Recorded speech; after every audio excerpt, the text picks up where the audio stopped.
O sige, nako, eto na! Ayan naman, nagpipictorial sila. At habang yung iba naman, kita-kita kumukuha ng Pulpina sa Manila Craft. O, eto na muna, importante ito ha! Habang nagchichikahan ng pipictorial, tatawagin na po natin ngayon to officiate the election of our new Board of Trustees from IGA, Direk Paolo Villaluna, and of course from Actor PH, Direk Marlon Rivera. Palakpakan naman po natin sila. Hello!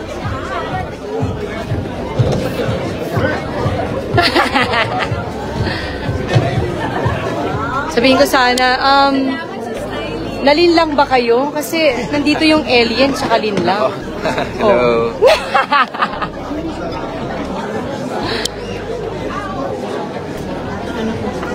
Magandang gabi po sa inyo lahat.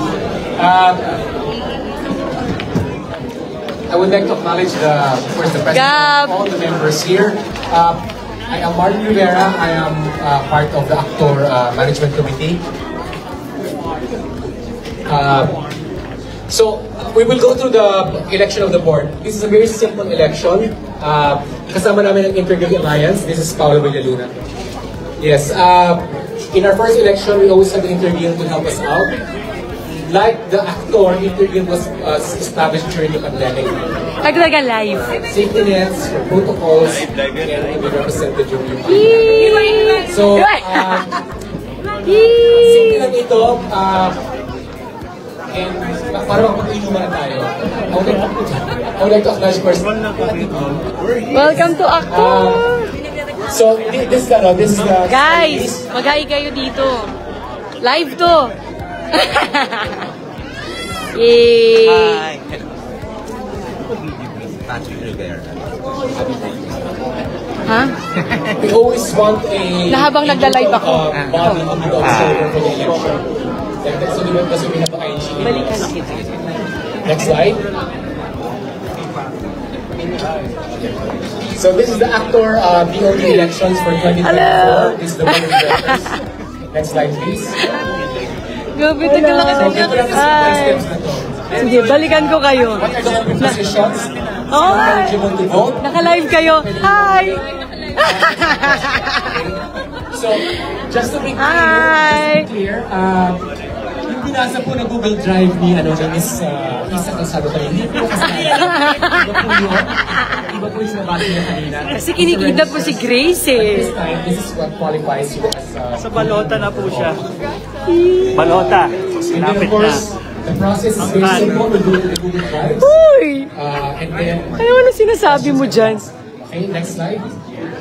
So ito po yung outgoing natin na board members. So we're looking for 7 new board members.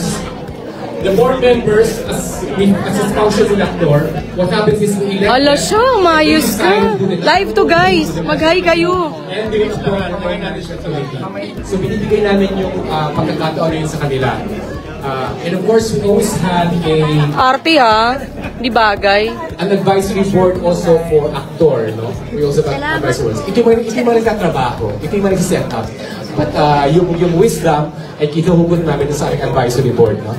So, ito yung outgoing. And then, next slide please. Ayan guys. Of course, Thank you for kami yung, watching. Live to. We will not elect these people, we will just elect the 7 board members. Diba? Thank you for Next please. So, ganito lang ang proseso ng Actor. Hi, Mariel!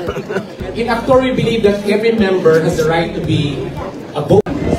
Goodbye. A'udhu billahi minasyaitanir rajim. Bismillahirrahmanirrahim. Alhamdulillah rabbil alamin. Bismillah wa salatu wa salamu ala Rasulillah. Assalamualaikum warahmatullahi wabarakatuh. Pagpa sa inyo pong lahat, hinahatid ko po ang kapayapaan at awa at pagpapala ng Panginoon Diyos. Alam niyo,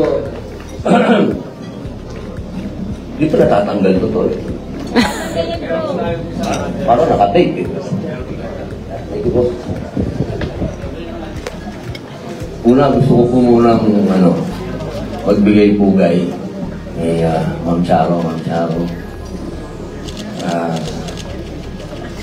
Itong gabi na to, lahat ng idol nandito. Si Sir Christopher De Leon, boss.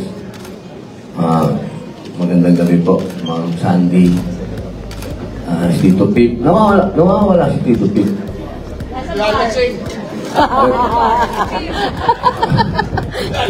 Tito Pip. Ate B. Ma'am Boots. Siyempre sa Reyna ng pelikula ng Pilipino. Mga kapatid ko sa industriya, ito na po ang pinakamasayang araw para sa akin. Gabi pala. Sapagkat ang kasama ko, mga taga-pelikula. Ito yung mga oras na hindi mo kailangang... Jasmine. Sa totoo lang, dapat pupunta ako dito. Naka-t-shirt lang ako. Ang kulit lang ng boss ko eh. Sabi, kailangan magsuot daw ako ng ganito. Pero sa totoo, alam ninyo, napakasarap pakinggan ng mga talumpati, lahat ng mga sinasabi, ng ating mga advisor. Totoo yun. Ang tagal na nito, panahon pa to, ng hari ng pelikulang Pilipino, na minana pa ni The Boy, pinsan ko. Ang tagal na ng pakikibaka para sa pelikula, para sa mga artista. Pero bakit parang bahagi siya, parte-parte, hindi natutuloy-tuloy? Kasi wala po tayong political power. Ang hinihingi ko pong matagal na, at ang kulit-kulit ko na kay Sir Ding Dong, at patawarin mo ako, boss, kung makulit na ako sa'yo. Lagi kong sinasabi na sana magkaroon ka rin ng party list. Napakahalaga na merong nagre-representa ng mga artist. At pagka sinabi mong artist, hindi lang yan isang lugar. Buong Pilipinas, maraming artist. At sana, alam nyo, gusto ko munang batiin siyempre si Tito Leo Martinez. Tito, boss, kung napanood nyo po yung video ni Tito Leo Martinez, wala na pong pinakamagandang video na mapapanood tayo na nagsasalita ang isang artista at pinaglalaban ng isang artista, ang karapatan ng mga artista. Palakpakan po natin si Tito Leo. Larangan ng propesyon at sa lahat, it brought out the best in each of us. And ang ginawa po natin ng panahon na yan, we reach out to each other. We let people into our lives, literally. Yung mga tahanan natin, pinapasok natin sila, even virtually through our phones, through our laptops. Nagkamustahan, yun yung ginawa noon. Nagkamustahan lang, nag-inuman, pero ngayon may Manila Craft na. Hindi na inuman to. Iba't ibang paraan. Some were very, very emotional. We talked about financial stability. Creatively, we were solving problems. Bottom line is that we supported each other. Yun po yung nangyari doon. So gumuho yung mga pader ng yung komunidad, walang kapuso, walang kapamilya ng panahon na yun. Tinanggap natin, di ba? Tinanggap natin ang lahat with comfort. We accepted ideas, we accepted contributions mula sa isa't isa regardless of gender, age, and tenure in the industry. At ang pinakamahalaga sa lahat ay naisilang natin. Naisilang ang grupong ito. Na tulad ko, alam ko baka most of you ay umahangad din na maging parte ng isang komunidad na gaya ng ganito. Nabuo natin po ang aktor dahil hindi natin hinayaan ang isa't isa. Nabuo po ang aktor dahil hindi tayo nag-iwanan. At dahil hindi tayo nag-iwanan, sama-sama po natin tinukoy yung mga problema na gusto nating solusyonan. Noong panahon na yon, ang dami pong problema. Pero ngayon nga, thank you Lord, yung mga problema noon hindi na natin nararanasan ngayon. Although merong pakonti-konti pa rin, may mga ilan-ilan pa rin. Because we also know that we operate in a very peculiar, we operate in a very nuanced and in a very vulnerable industry. And just like in any organization nowadays, alam naman natin na the pace of change is very, very fast. Kung ano yung naging problema 2 weeks ago, kung ano yung naging problema 2 years ago, baka bukas may panibago na naman tayong problema kailangan i-solve. Pero sa kabila po ng bawat pagsubok, nandun din syempre yung mga opportunities. sa kabila ng mga pagsubok, nandun yung mga pagkakataon para makagawa tayo ng bagay at mga oportunidad. At sa akin pong palagay, and this I want to share, now more than ever, our sector and our industry is at a very, very important pivotal point, which could dictate our success, which could dictate our development and progress, I think also in the coming decades. Sabi nga po ng ating PSA or Philippine Statistics Authority, 7.26 billion persons are employed in the creative industry. Kasama po tayo dyan.